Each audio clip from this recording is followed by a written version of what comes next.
로마서 3장 11절부터 35절까지 말씀을 함께 보도록 하겠습니다. 말씀 안에서 귀한 은혜를 받길 원합니다. 내 아들아, 여호와의 징계를 경히 여기지 말라. 그 꾸지람을 싫어하지 말라. 대저 여호와께서 그 사랑하시는 자를 징계하시기를 마치 아비가 그 기뻐하는 아들을 징계함 같이 하시느니라. 지혜를 얻은 자와 명철을 얻은 자는 복이 있나니 이는 지혜를 얻은 것이 은을 얻는 것보다 낫고 그 이익이 정금보다 나음이니라. 지혜는 진주보다 귀하니 내가 사모하는 모든 것으로도 이에 비교할 수 없도다. 그의 오른손에는 장수가 있고 그의 왼손에는 부귀가 있나니 그 길은 즐거운 길이요 그의 지름길은 다 평강이니라. 지혜는 그 얻은 자에게 생명나무라. 지혜를 가진 자는 복되도다. 여호와께서는 지혜로 땅에 터를 놓으셨으며 명철로 하늘을 견고히 세우셨고 그의 지식으로 깊은 바다를 갈라지게 하셨으며 공중에서 이슬이 내리게 하셨느니라. 내 아들아, 완전한 지혜와 근신을 지키고 이것들이 내 눈 앞에서 떠나지 말게 하라. 그리하면 그것이 내 영혼의 생명이 되며 내 목의 장식이 되리니 내가 내 길을 평안히 행하겠고 내 발이 거치지 아니하겠으며 내가 누울 때에 두려워하지 아니하겠고 내가 누운즉 내 잠이 달리로다. 너는 갑작스러운 두려움도 악인에게 닥치는 멸망도 두려워하지 말라. 대저 여호와는 내가 의지할 이시니라. 내 발을 지켜 걸리지 않게 하시리라. 내 손이 선을 베풀 힘이 있거든 마땅히 받을 자에게 베풀기를 아끼지 말며 내게 있거든 이웃에게 이르기를 갔다가 다시 오라 내일 주겠노라 하지 말며 내 이웃이 내 곁에서 평안히 살거든 그를 헤아리려고 꾀하지 말며 사람이 내게 악을 행하지 아니하거든 까닭 없이 더불어 다투지 말며 포악한 자를 부러워하지 말며 그의 어떤 행위도 따르지 말라. 대저 패역한 자는 여호와께서 미워하시나 정직한 자에게는 그의 교통하심이 있으며 악인의 집에는 여호와의 저주가 있거니와 의인의 집에는 복이 있느니라. 진실로 그는 거만한 자를 비웃으시며 겸손한 자에게 은혜를 베푸시나니 지혜로운 자는 영광을 기업으로 받거니와 미련한 자의 영달함은 수치가 되느니라. 아멘. 오늘의 말씀은 하나하나 말씀마다 참 지혜가 무엇인지에 대해서 우리에게 말씀해주고 있고 또 지혜가 우리에게 얼마나 복이 되는지에 대한 부분을 이야기합니다. 우리 여호와께서 우리에게 징계하시는 것은 사랑하기 때문이라는 거지요. 마치 아버지가 사랑하는 자녀를 징계함 같이 그렇게 하나님도 사랑하는 자를 징계하신다라는 거예요. 징계를 무서워하지 말고 두려워하지 말라는 거지요. 그것은 하나님의 사랑의 마음입니다. 사랑하는 자녀를 잘 키우기 위해서는 때로는 잘못된 부분을 아버지가 또 혼내고 또 채찍을 들고 회초리를 들어서라도 올바른 길로 인도하기 원하고 또 올바른 것을 가르치려고 하는 그 아버지의 마음처럼 하나님께서도 우리가 옳은 길로 가고 지혜의 길을 가게 하기 위해서 잘못된 부분에서 징계를 내리심으로 우리를 인도해 나가신다라는 겁니다. 우리가 죄 가운데 있음에도 불구하고 그냥 내버려 두시는 것은 하나님의 사랑이 아니라는 거지요. 우리가 잘못된 길로 갈 때에는 징계를 통해서 우리가 그 길에서 돌이켜 주님이 기뻐하시는 길로 나아가는 것을 원하십니다. 지혜를 얻는 자와 명철을 얻는 자는 복이 있다라고 얘기하지요. 지혜를 얻는 자는 복이 있습니다. 오늘 본문에 나오는 이 지혜는 어디서부터 나오는 지혜일까요? 지혜의 근본은 여호와를 경외하는 것이지요. 여기서 나오는 지혜와 명철과 지식은 여호와의 말씀 가운데에서 드러나는 것을 보게 됩니다. 자, 이 지혜를 얻는 것이 은을 얻는 것보다 낫고요. 그 이익이 정금보다 낫다라고 합니다. 얼마나 귀한 것이기에 은보다 또 정금보다 또 진주보다 귀할까요? 내 사모하는 모든 것으로도 이에 비교할 수 없습니다. 이 지혜는 이미 솔로몬이 한번 경험했던 지혜이지요. 세상의 모든 지혜를 다 가졌던 솔로몬은 그 누구와 이야기해도 뒤처지지도 않고 또 지지 않을 만한 지혜를 가진 자입니다. 우리가 세상에서 말하는 그 지혜, 그걸 뛰어넘는 지혜이지요. 이 지혜는 오직 말씀 안에만 있는 지혜입니다. 왜냐하면 세상의 모든 만물의 창조가 이 말씀으로 되었기 때문에 그래요. 말씀으로 세상 모든 만물이 움직이고 있습니다. 그 말씀으로 우주가 질서를 유지하고 지금도 오랜 시간이 지났음에도 불구하고 그 말씀에 따라 움직임과 운행함이 한치의 오차도 없이 그 말씀을 따라 움직이고 있다라는 거지요. 우리가 살아 숨쉬는 것도 그것도 마찬가지입니다. 말씀으로 인해서 우리에게 호흡과 또 우리의 삶이 주어진 것과 마찬가지이지요. 자, 18절에 보면 지혜는 그 얻은 자에게 생명나무라. 지혜를 가진 자는 복되다. 지혜를 가진 자는 참 복이 있습니다. 좀 전에 말씀드렸지만 지혜는 여호와의 말씀으로부터 주어지는 것이 참 지혜이지요. 근데 그 지혜를 얻는 자에게는 생명나무라는 거지요. 생명의 근원이라는 겁니다. 우리의 생명의 근원이 이 지혜에 있기 때문이지요. 그래서 19절과 20절에 보면 창조가 어떻게 이루어졌는지 바로 여호와께서는 지혜로 땅에 터를 세우셨고 명철로 하늘을 견고히 세우셨고 지식으로 깊은 바다를 갈라지게 하셨으며 공중에서 이슬이 내리게 하셨느니라. 우리가 자연 속에서 그냥 느끼고 있는 것들이지요. 우리가 경험하고 있는 것들입니다. 하지만 이 모든 것들이 어떻게 그렇게 된지는 아무도 알 수 없고 아무도 그 깊이를 깨달을 수 없는 거지요. 하지만 하나님께서는 하나님의 그 지혜와 명철과 지식으로 이 모든 것을 다 놓으셨다라는 거예요.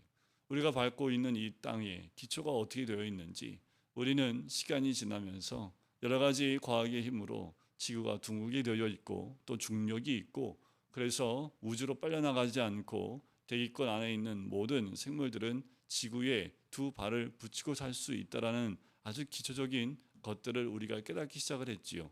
하지만 우리가 깨닫기 전에 이미 하나님은 말씀으로 지혜로 또 명철로 이 모든 것들을 만드셨다라는 거지요. 우리가 그것을 어떻게 다 알 수 있을까요? 우리가 어떻게 그것을 다 깨달을 수 있습니까? 그 지혜를 하나님이 깨달을 수 있도록 우리에게 허락해 주셨다라는 겁니다. 참 지혜는 과학으로 얻는 것은 지식일 뿐이지요. 지식이 우리에게 지혜를 주지는 못합니다. 하지만 하나님으로부터 주시는 그 말씀의 지혜는 이 모든 것을 깨닫게 하는 거지요. 지식은 쌓는지 모르겠지만 지혜는 깨닫는 겁니다. 말씀 안의 깨달음을 통해서 하나님의 뜻이 어디인지를 분별하는 것이 이 세상의 이치를 이해하는 것과 마찬가지입니다. 매 순간마다 하나님께서 깨닫게 하시는 것이 무엇인지를 알아가는 것이 참 지혜이지요. 오늘 하루도 이 새벽 아침 시간에 하루를 시작할 때 주의 말씀을 통해서 그 지혜를 깨닫는 것만큼 더 귀한 것이 없는 줄 믿습니다. 내 아들아, 완전한 지혜와 근신을 지키고 이것들이 내 눈앞에서 떠나지 말게 하라는 거지요. 늘 여호와의 말씀을 주야로 묵상하는 것, 이것이 참 복이고 참 은혜인 줄 믿습니다. 우리가 세상에서 얻는 것들이 우리를 살아가게 하는 것 같지만 진정한 지혜와 또 완전한 근신을 따라가는 것, 이것이 우리 앞에 있을 때에 22절에 보면 그리하면 그것이 내 영혼의 생명이 된다라고 얘기하지요. 우리 영혼의 생명은 어디에 있습니까? 우리 코끝에 호흡이 있지요. 하지만 우리가 살아가는 것은 우리의 영혼이 살아가게 되는 것은 바로 주님이 허락하신 그 지혜 가운데 있는 줄 믿습니다. 우리가 말씀을 사모하고 말씀을 가까이하고 늘 이 유대인들처럼 미간에 또 손목에 그것을 메고 늘 볼 수 있도록 했던 것처럼 우리에게도 그 말씀을 늘 가까이하고 또 읽고 또 묵상함을 통해서 주님으로부터 오는 지혜를 얻을 때에 우리는 두려움이 없게 되지요. 우리의 길을 평안히 행하게 하시고 그 발을 거치지 않게 하실 뿐만 아니라 24절에 보면 두려움이 없게 하고 또 잠도 달게 합니다. 두려움이 또 멸망함이 두려워하지 않게끔 한다라는 거지요. 26절에 보면 대저 여호와는 내가 의지할 이신이라 내 발을 지켜 걸리지 않게 하시니라. 우리 여호와께서는 그렇게 우리로 하여금 우리가 의지할 만한 이심을 또 우리에게 말씀해주고 있지요.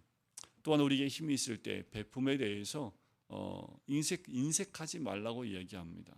우리에게 나눌 것이 있을 때 그것을 원하는 자에게 내일 오라 하지 말고 그 자리에서 나눌 것을 이야기해주고 있지요. 패역한 자는 여호와께서 미워하시지만 정직한 자에게는 그의 교통하심이 있다라는 거지요. 하나님은 늘 말씀으로 우리와 교통하십니다. 우리가 하나님과 교통하는 것은 말씀에 응답하여 순종할 때 그때 교통함이 이루어지는 거지요. 말씀을 내 눈앞에 있는 자, 말씀을 깨닫는 자는 이런 패역한 가운데 있는 자가 아니라 말씀 앞에 정직한 자가 되는 거겠지요. 우리가 매일매일 살아갈 때 그 말씀 앞에 내 눈을 두고 또 여호와 앞에 여호와를 경외하는 것 앞에 우리가 있다면 늘 늘 주님과 교통하는 삶이 우리 삶 가운데 나를 인도해 주시는 줄 믿습니다. 교통함에 대해요.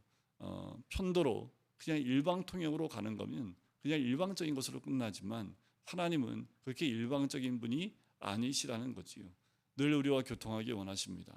교통하려면요, 말씀의 정직함 가운데 있어야 된다라고 말씀합니다.